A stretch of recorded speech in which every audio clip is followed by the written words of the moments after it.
Hello बच्चों, आप लोग को पॉलिटेक्निक क्लासेस के यूट्यूब चैनल में स्वागत है। आज हम जो आप लोग के बीच डिस्कस करने वाले हैं वह जो फर्स्ट सेमेस्टर जो डबल ई का जो सब्जेक्ट है बेसिक इलेक्ट्रिकल, उसके बारे में हम डिस्कस करेंगे। आप लोग को बताएंगे कि बेसिक इलेक्ट्रिकल में क्या पढ़ना है। जैसे कोई भी इंजीनियर जैसे है, जैसे उसके लिए क्या होता है बेसिक, उसके लिए जड़ होता है।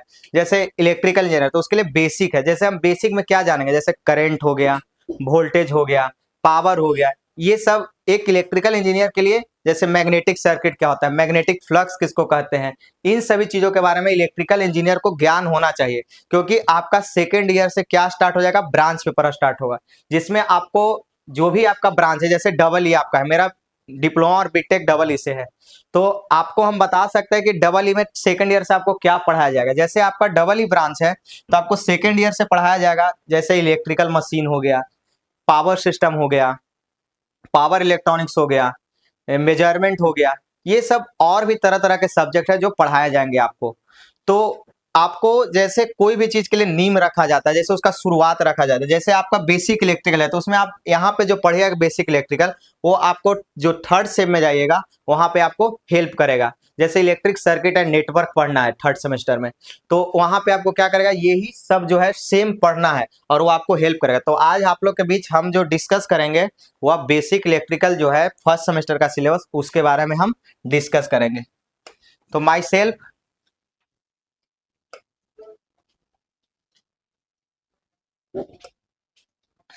सेल्फ मेरा नाम हुआ गोपाल कुमार, मेरा नाम हुआ, मेरा डिप्लोमा और बीटेक ये डबल ई से है। और मुझे 3 साल से मैं टीचिंग एक्सपीरियंस मेरा है, 3 साल से मैं पढ़ा रहा हूँ। और मैं आप लोग के बीच डिस्कस करने वाला हूँ fundamental of electrical electronics, mechanics में मैं पढ़ा रहा हूँ। और आज जो आपको बताने जा रहा हूँ वो बेसिक इलेक्ट्रिकल, जो बेसिक इलेक्ट्रिकल है जो डबल ई के बच्चों के लिए, उसके बारे में हम आपको डील करने जा रहे हैं। बेसिक इलेक्ट्रिकल के बारे में बताएंगे कि क्या है बेसिक इलेक्ट्रिकल में।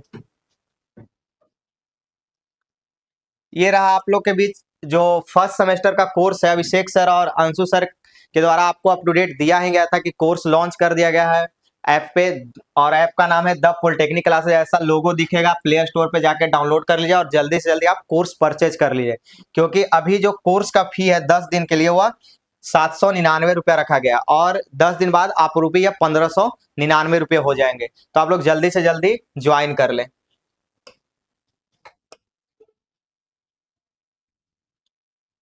अब यहाँ पे हम लोग देखेंगे बेसिक इलेक्ट्रिकल जो है उसमें आपको क्या क्या पढ़ना है। जैसे बेसिक इलेक्ट्रिकल है, इसके अंदर टोटल 5 यूनिट हम लोग को पढ़ना है, जिसमें 5 यूनिट है। जिसमें पहला यूनिट जिसका नाम है basic concept of electrical engineering, मतलब कि इलेक्ट्रिकल इंजीनियरिंग का बेसिक कॉन्सेप्ट देखना है कि क्या क्या कॉन्सेप्ट है बेसिक जो इलेक्ट्रिकल इंजीनियरिंग के लिए, वह देखना है। जैसे इसमें सबसे पहला दिया है इलेक्ट्रिक चार्ज के बारे में, चार्ज और फ्लो ऑफ चार्जेज, मतलब कि इलेक्ट्रिक चार्ज किसको कहते हैं, फ्लो ऑफ चार्जेज क्या होता है, किसको कहते हैं, इसके बारे में जानना है। उसके बाद अगला जो टॉपिक है जिसके अंदर हम लोग को पढ़ना है करंट के बारे में, मतलब कि करंट क्या होता है, जो कौन सा करंट के बारे में पढ़ना है, तो इलेक्ट्रिक करंट के बारे में पढ़ना है, जिसमें डीसी और एसी, मतलब डीसी करंट क्या होता है, एसी करंट क्या होता है, उसके बारे में देखना है। अगला आता है concept of ideal and practical current source, मतलब कि आइडियल करंट सोर्स क्या होता है, प्रैक्टिकल करंट सोर्स क्या होता है, उसके बारे में हम लोग देखेंगे। उसके बाद अगला जो टॉपिक आता है वो आता है वोल्टेज के बारे में, मतलब वोल्टेज किसको कहते हैं, वोल्टेज क्या होता है, डीसी वोल्टेज क्या होता है, एसी वोल्टेज क्या होता है, इसके बारे में हम लोग जानेंगे। उसके बाद इसके अंदर सब टॉपिक बनाया गया है। जैसे सब टॉपिक क्या क्या है, जैसे सबसे पहला सब टॉपिक इसके अंदर कंसेप्ट ऑफ ईएमएफ, मतलब कि ईएमएफ के बारे में देखना है कि ईएमएफ क्या होता है, किसको ईएमएफ कहते हैं, इसके बारे में देखें। जैसे ईएमएफ का फुल फॉर्म क्या होता है, ईएमएफ का फुल फॉर्म होता है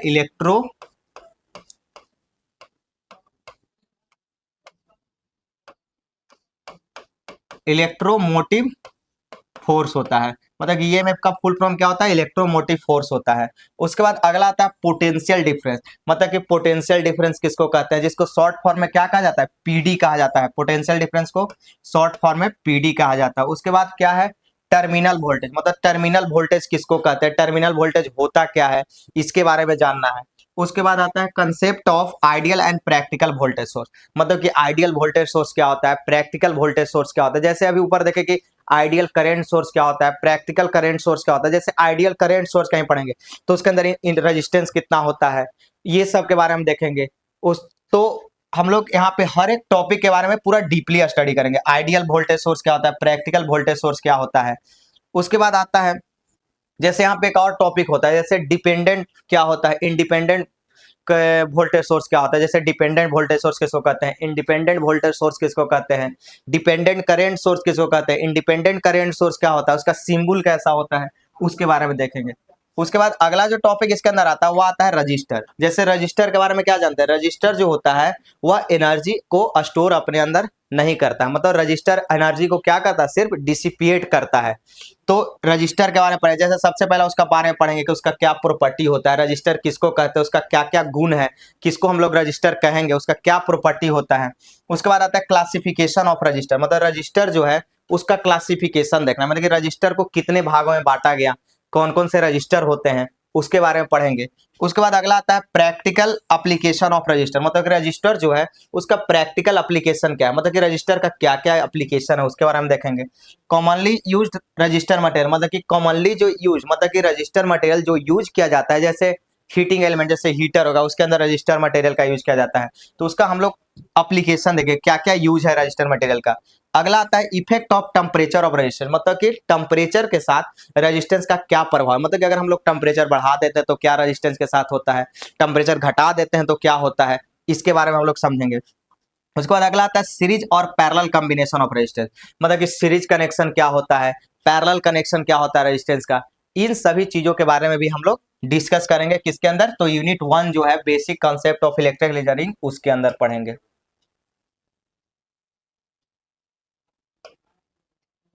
अगला हमारा जो है वह है टॉपिक 1.5 है, जिसके अंदर हम लोग पढ़ना है किसके बारे में, तो हीटिंग इफेक्ट। जैसे हीटिंग इफेक्ट क्या होता है इलेक्ट्रिक करंट का, magnetic effect of electric current क्या होता है। फिर अगला आता है लास्ट जो आता है उसके अंदर है chemical effect of electric current, मतलब कि केमिकल इफेक्ट क्या होता है इलेक्ट्रिक करंट का, इसके बारे में जानेंगे। उसके बाद अगला जो आता है लास्ट टॉपिक इसका जो है वो है इलेक्ट्रिकल वर्क, मतलब कि इलेक्ट्रिकल वर्क किसको कहते हैं, इलेक्ट्रिकल वर्क डन क्या होता है, इलेक्ट्रिकल पावर क्या होता है, मतलब पावर यहाँ पे दिया तो कौन सा पावर, इलेक्ट्रिकल पावर क्या होता है, इलेक्ट्रिकल एनर्जी क्या होता है, एनर्जी मतलब इलेक्ट्रिकल एनर्जी क्या होता है, जैसे इलेक्ट्रिकल एनर्जी का यूनिट क्या होता है, जूल होता है। तो इन सभी चीजों के बारे में हम डीपली पूरा स्टडी करेंगे आगे क्लासेस में।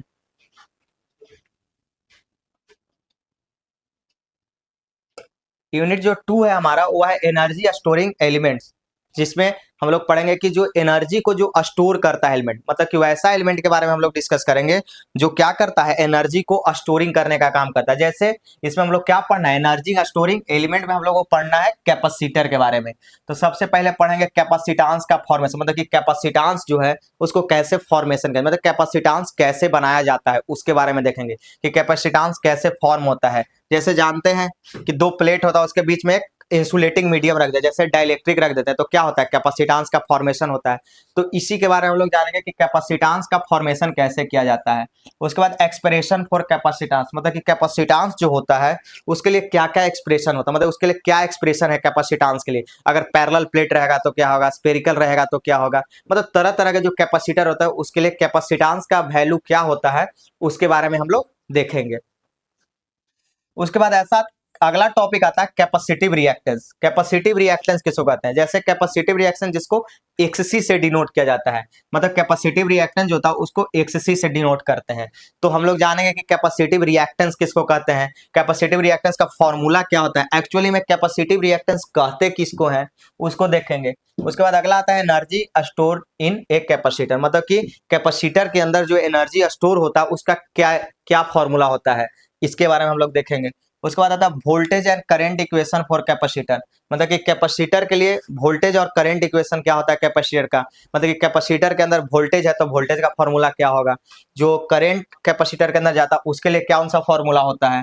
अगला आता है series and parallel combination of capacitor, मतलब कि कैपेसिटर का सीरीज कनेक्शन देखेंगे, पैरेलल कॉम्बिनेशन देखेंगे कैपेसिटर का। जैसे कैपेसिटर के बारे में जनरली याद रखना है कि जो इंडक्टर और जो रजिस्टर में होता है उसका उल्टा होता है इसके अंदर कैपेसिटर के अंदर, मतलब कि कैपेसिटर के अंदर क्या होगा, अगर दो कैपेसिटर सीरीज में लगा हुआ है, एक ये कैपेसिटर एक कैपेसिटर है, तो क्या होगा इसका फॉर्मूला यूज किसके वाला किया जाएगा, तो जो पैरेलल में लगाते हैं वो फॉर्मूला यूज होगा, सीरीज वाला पैरेलल वाला, इस तरह से यहाँ चलता है। अगला आता है इफेक्ट ऑफ डाइलेक्ट्रिक मीडियम यहाँ पे मीडिया नहीं होगा, मीडियम होगा, डाइलेक्ट्रिक मीडियम होगा,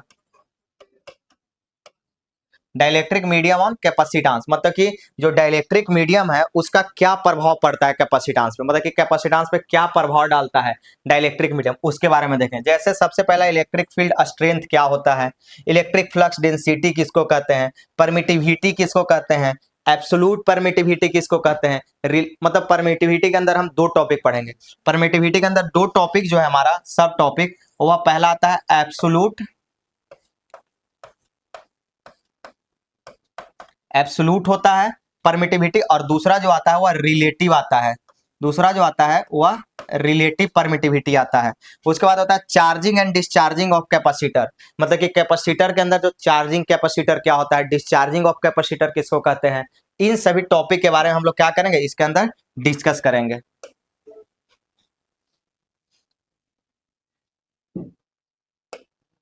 अगला जो स्लाइड है जिसके अंदर हम लोग क्या पढ़ेंगे, initial and final condition in a capacitor rise of current end voltage, मतलब हम लोग पढ़ेंगे कि initial rate of rising of capacitor क्या होता है, उसके बाद फिर हम पढ़ेंगे फाइनल राइजिंग रेट क्या होता है कैपेसिटर, मतलब कि इनिशियल रेट राइजिंग कैपेसिटर का क्या होता है, फाइनल रेट क्या होता है, उसके फॉर्मूला को हम देखेंगे क्या होता है। उसके बाद हम लोग अलग अलग जो कंडीशन बिहेवियर है, जैसे leading power factor, leading power factor behaviour of capacitor, मतलब कि लीडिंग पावर फैक्टर बिहेवियर क्या होता है कैपेसिटर का। उसके बाद देखेंगे एसी और डीसी कैपेसिटर एंड एप्लीकेशन, मतलब एसी डीसी जो कैपेसिटर होता है उसका एप्लीकेशन देखेंगे। उसके बाद अगला पढ़ेंगे इंडक्टर के बारे में, मतलब कि अगला जो टॉपिक आता है, इतना सारा हम किसके बारे में पढ़ेंगे, कैपेसिटर के बारे में पढ़ेंगे। उसके बाद इसके अंदर जो टॉपिक आता है जो एनर्जी स्टोरिंग एलिमेंट, इंडक्टर के बारे में, दूसरा टॉपिक यहाँ पे सब हेडिंग क्या है, तो इंडक्टर है।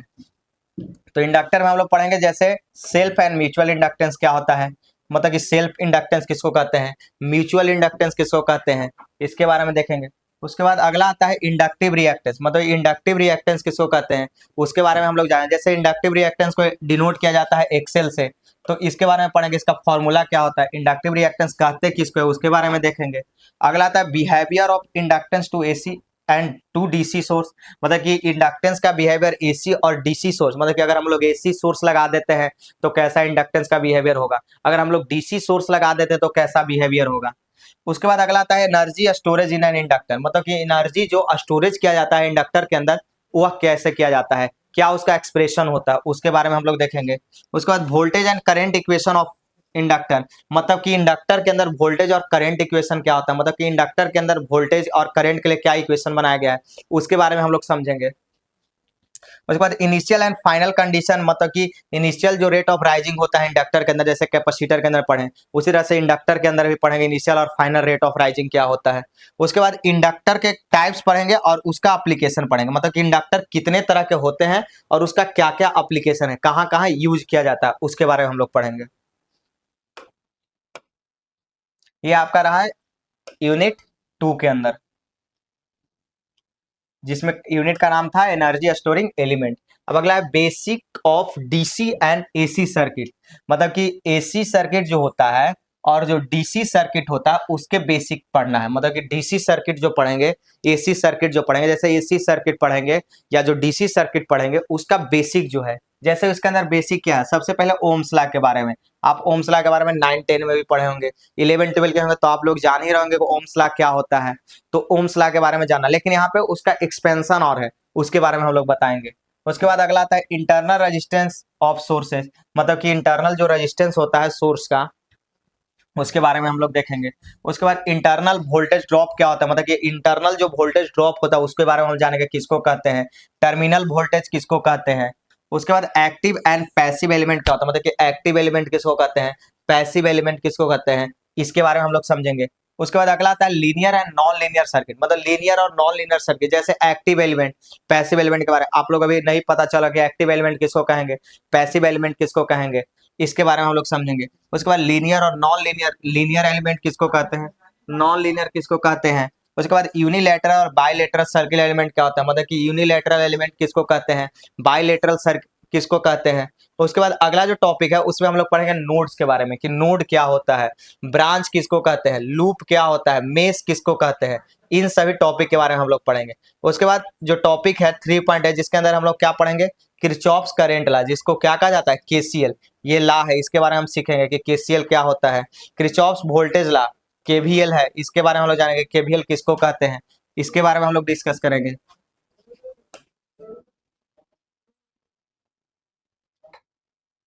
अब वो जो हम टोटल वहां पे टॉपिक देखे वो सिर्फ डीसी सर्किट के लिए देखे। अब हम लोग एसी सर्किट के अंदर देखेंगे। जैसे एसी सर्किट है उसके अंदर फ्रीक्वेंसी किसको कहते हैं, जैसे फ्रीक्वेंसी को एफ से डिनोट किया जाता है, बराबर 1/t होता है। तो फ्रीक्वेंसी के बारे में हम लोग समझेंगे कि फ्रीक्वेंसी किसको कहते हैं। टाइम पीरियड क्या होता है, टाइम पीरियड के बारे में जानते हैं हम लोग कि एक जो पूरा कंप्लीट ऑक्सीलेशन में जो समय लगता है। एम्पलीट्यूड के बारे में हम लोग जानते हैं, उसको बारे में पढ़ेंगे। एंगुलर वेलोसिटी क्या होता है उसके बारे में हम लोग जानेंगे। आरएमएस वैल्यू, आरएमएस वैल्यू को क्या कहते हैं हम लोग, रूट मीन स्क्वायर वैल्यू कहते हैं, इसके बारे में हम समझेंगे कि रूट मीन स्क्वायर वैल्यू कहते हैं किसको हैं। अगला है एवरेज वैल्यू, मतलब एवरेज वैल्यू क्या होता है उसके बारे में समझेंगे हम लोग। फॉर्म फैक्टर किसको कहते हैं, पीक फैक्टर क्या होता है उसके बारे में हम लोग डिस्कस करेंगे। पावर फैक्टर क्या होता है, मतलब पावर फैक्टर का तीन तीन तरह से डिफिनेशन दिया जाता है, उसके बारे में हम लोग समझेंगे कि पावर फैक्टर क्या होता है, शॉर्ट फॉर्म में पीएफ लिखा जाता है, तो इसके बारे में समझेंगे हम लोग। अगला आता है जो टॉपिक नंबर 3.11, जिसके अंदर हम लोग पढ़ना है representation of AC quantity in rectangular and polar form and conversion. मतलब कि हम लोग यहाँ पे सीखेंगे क्या कि जो एसी क्वांटिटी है उसको हम लोग कैसे रिप्रेजेंटेशन का मतलब कैसे उसको प्रेजेंट करेंगे, किस किस फॉर्म में, तो रेक्टेंगुलर फॉर्म में कैसे उसको रिप्रेजेंट किया जाएगा एसी क्वांटिटी को, और पोलर फॉर्म में कैसे हम लोग रिप्रेजेंट करेंगे एसी क्वांटिटी को, और उसका हम लोग देखेंगे यहाँ पे रेक्टेंगुलर से पोलर में कैसे कन्वर्जन किया जाएगा और पोलर से रेक्टेंगुलर में कैसे करें, मतलब ये सब हमको पढ़ना है। उसके बाद 3.12 है जिसके अंदर phasor representation of alternating quantity, मतलब कि अल्टरनेटिंग जो क्वांटिटी है उसका फेजर रिप्रेजेंटेशन कैसे किया जाता है, मतलब कि जो भी अल्टरनेटिंग क्वांटिटी है जो उसको हम लोग क्या करेंगे फेजर, कैसे फेजर वे में हम कैसे रिप्रेजेंट करेंगे उसके बारे में देखेंगे। अगला आता है phasor representation of sinusoidal quantity, मतलब कि सिनुसॉइडल क्वांटिटी मतलब समय के साथ जो चेंज करता हो उस सब क्वांटिटी के बारे में हम लोग उसका फेजर रिप्रेजेंटेशन देंगे। Voltage and current response in R and L R C circuit, मतलब कि वोल्टेज और करंट का, मतलब कि करंट का और वोल्टेज का आर एल और आर सी सर्किट, उसके पहले पढ़ना है क्या, आर सर्किट क्या होता है, एल सर्किट क्या होता है, सी सर्किट क्या होता है, इसके अंदर क्या होता है उसके बारे में हम लोग देखेंगे। उसके बाद हम आर एल सी देखेंगे। अगला जो चैप्टर आता है जिसका क्या नाम है, टॉपिक का नाम है तो मैग्नेटिक सर्किट है, यूनिट का नाम क्या है, मैग्नेटिक सर्किट, मतलब कि मैग्नेटिक सर्किट जो भी मैग्नेटिक सर्किट क्या होता है, मैग्नेटिक सर्किट का डिफिनेशन क्या होता है उसके बारे में हम लोग देखेंगे कि मैग्नेटिक सर्किट किसको कहते हैं। उसके अंदर कुछ कुछ जो टर्म जो रिलेटेड है, मतलब कि मैग्नेटिक सर्किट से जो जो टर्म रिलेटेड है, कौन कौन सा टर्म है जो मैग्नेटिक सर्किट से जुड़ा हुआ है, तो सबसे पहला है मैग्नेटिक फ्लक्स, मतलब कि मैग्नेटिक फ्लक्स जो फाई से डिनोट किया जाता है, तो मैग्नेटिक फ्लक्स के बारे में देखेंगे कि मैग्नेटिक फ्लक्स किसको कहते हैं।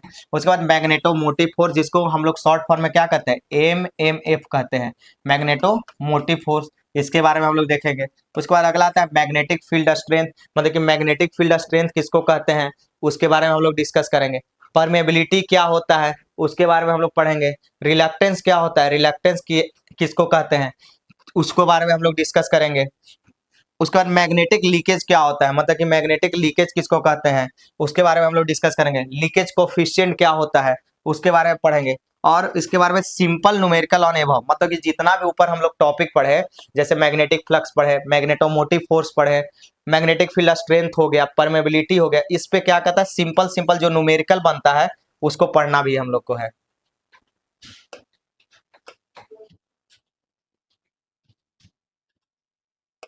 अगला आता है मैग्नेटिक सर्किट, दूसरा टॉपिक क्या आता है, इसके अंदर सब टॉपिक है मैग्नेटिक सर्किट, जिसके अंदर हम लोग को पढ़ना है यूनिफॉर्म मैग्नेटिक सर्किट क्या होता है उसके बारे में हम लोग देखेंगे। सीरीज और पैरेलल सर्किट क्या होता है, मतलब कि सीरीज सर्किट किसको कहते हैं, पैरेलल सर्किट किसको कहते हैं उसके बारे में हम लोग देखेंगे। अगला आता है मैग्नेटिक हिस्ट्रेसिस क्या होता है, उसके बाद आता है हिस्ट्रेसिस लूप किसको कहते हैं, मतलब कि हिस्ट्रेसिस लूप क्या होता है उसके बारे में हम लोग देखेंगे।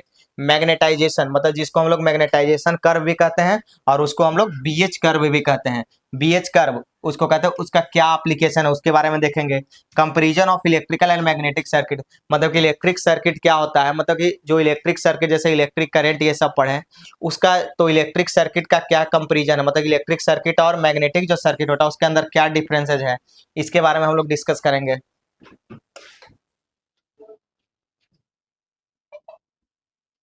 उसके बाद यूनिट नंबर जो 5 आता है जिसके अंदर हम लोग को पढ़ना है इलेक्ट्रोमैग्नेटिज्म के बारे में, मतलब इलेक्ट्रोमैग्नेटिज्म किसको कहते हैं, क्या है, इसके बारे में देखना है। तो सबसे पहले इसके अंदर पढ़ना है जो टॉपिक वो है इलेक्ट्रोमैग्नेटिक इंडक्शन, मतलब कि इलेक्ट्रोमैग्नेटिक इंडक्शन किसको कहते हैं, इलेक्ट्रोमैग्नेटिक इंडक्शन होता क्या है, उसके बारे में हम लोग देखेंगे। उसके बाद आता है इंड्यूस ईएमएफ एंड करंट, मतलब कि इंड्यूस ईएमएफ क्या होता है, करंट क्या होता है, इंड्यूस करंट किसको कहते हैं, स्टैटिकली और डायनेमिकली इंड्यूस ईएमएफ, मतलब कि स्टैटिकली इंड्यूस ईएमएफ क्या होता है, डायनेमिकली इंड्यूस ईएमएफ क्या होता है, उसके बारे में हम लोग देखेंगे।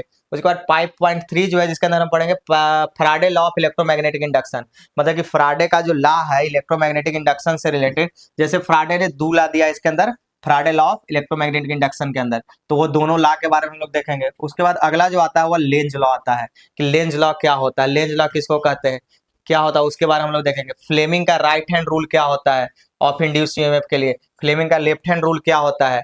उसके बाद अगला टॉपिक आता है एम्पेयर्स लॉ किसको कहते हैं, मतलब एम्पेयर्स लॉ क्या होता है, एम्पेयर सर्क्यूटर लॉ इसको भी कहते हैं एम्पेयर्स लॉ को।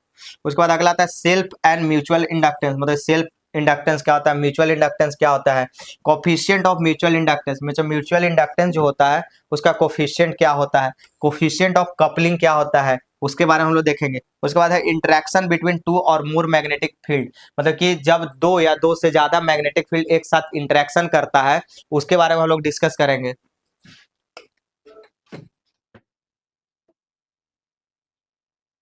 और इतना ही आपका टॉपिक रहा जो 5 यूनिट पढ़ना है इसमें हम लोग को, जिसमें हम लोग देखे हैं पहला यूनिट क्या था, basic concept of electrical engineering था।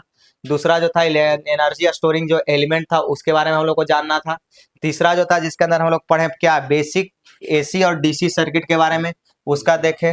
उसके बाद तीसरा जो चौथा जो यूनिट था जिसके अंदर हम लोग क्या पढ़े, मैग्नेटिक सर्किट के बारे में हम लोग डिस्कस किए। पांचवा जो चैप्टर जिसके अंदर हम लोग क्या पढ़े, इलेक्ट्रोमैग्नेटिज्म के बारे में पढ़े। मतलब टोटल जो हमको इसके अंदर जो पढ़ना था वह 5 यूनिट ही पढ़ना है। और आगे का जो आपका क्लास है कंटिन्यू ऐप पे चल रहा है, आप जल्दी से जल्दी कोर्स परचेज करें और लाइव क्लास का आनंद लें। थैंक यू, धन्यवाद। नेक्स्ट वीडियो में आपसे मिलते हैं।